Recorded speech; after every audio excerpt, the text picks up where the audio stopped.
नागपंचमीचा ऐतिहासिक आणि सांस्कृतिक मागोवा.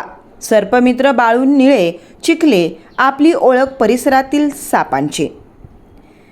नागपंचमी हा हिंदू धर्मातील एक महत्त्वपूर्ण सण आहे, जो नागदेवतेच्या पूजनासाठी प्रसिद्ध आहे. हा सण श्रावण महिन्यातील शुक्ल पक्षाच्या पंचमीला साजरा केला जातो. या दिवशी नागांची पूजा केली जाते, ज्यामुळे त्यांची आपल्यावर कृपा होते आणि विषारी सापांपासून आपलं रक्षण होतं असा विश्वास आहे. नागपंचमीचा ऐतिहासिक आणि सांस्कृतिक संदर्भ. नागपंचमीच्या परंपरेला हजारो वर्षाचा इतिहास आहे. पुराणांमध्ये सांगितलंय की नाग देवता शेषनाग, वासुकी, तक्षक, कालिया आणि मणिनाग हे महत्त्वपूर्ण आहेत. या नागांची पूजा केल्यानं घरात सुख समृद्धी येते आणि सर्व प्रकारच्या संकटांपासून आपलं संरक्षण होतं. सणाची प्रथा आणि विधी. नागपंचमीच्या दिवशी नागदेवतेची मूर्ती किंवा चित्रपूजा केली जाते. ग्रामीण भागात लोक प्रत्यक्षात नागाच्या बिळाजवळ जाऊन त्यांना दूध, फुले आणि गोड पदार्थ अर्पण करतात. काही ठिकाणी चिखलाने नागाचे चित्र रेखाटून किंवा मूर्ती तयार करून त्याची पूजा केली जाते. सणाच्या निमित्तानं अनेक ठिकाणी लोक सर्वांच्या जीवाचा आदर करतात. सर्प म्हणजे केवळ एक प्रकारचे जनावर नसून ती एक देवता आहे असा विश्वास असतो. म्हणूनच नागपंचमीच्या दिवशी कोणत्याही सर्पाला मारलं जात नाही. नागपंचमीची आधुनिक काळातील महत्ता.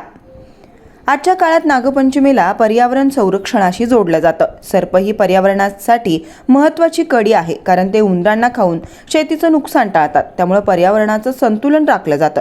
नागपंचमीच्या निमित्तानं सर्पांच्या संरक्षणाचं महत्त्व समाजात पसरवलं जातं. नागपंचमी आणि महिला. नागपंचमीच्या दिवशी महिलांचा विशेष सहभाग असतो. त्या दिवशी उपवास धरून नागाची पूजा केल्यानं त्यांना चांगला नवरा मिळतो असा लोकांचा विश्वास आहे. महिला आपल्या कुटुंबाच्या आरोग्यासाठी आणि दीर्घायुष्यासाठी नागदेवतेची प्रार्थना करतात.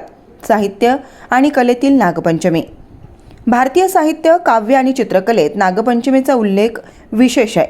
या सणाने अनेक लेखक, कवी आणि चित्रकारांना प्रेरणा दिली आहे. शेकडो वर्ष जुन्या साहित्यात नागदेवतेचा महिमा वर्णन आपल्याला आढळतं.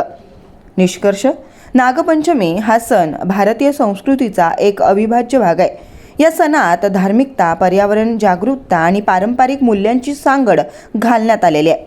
म्हणूनच नागपंचमी हा फक्त एक धार्मिक सण नसून एक सामाजिक आणि सांस्कृतिक संदेश देणारे पर्व आहे. लेखन व संकलन सर्पमित्र बाळू निळे. 99 21 15 51 56, आनंदनगर, तालुका चिखली, जिल्हा बुलढाणा.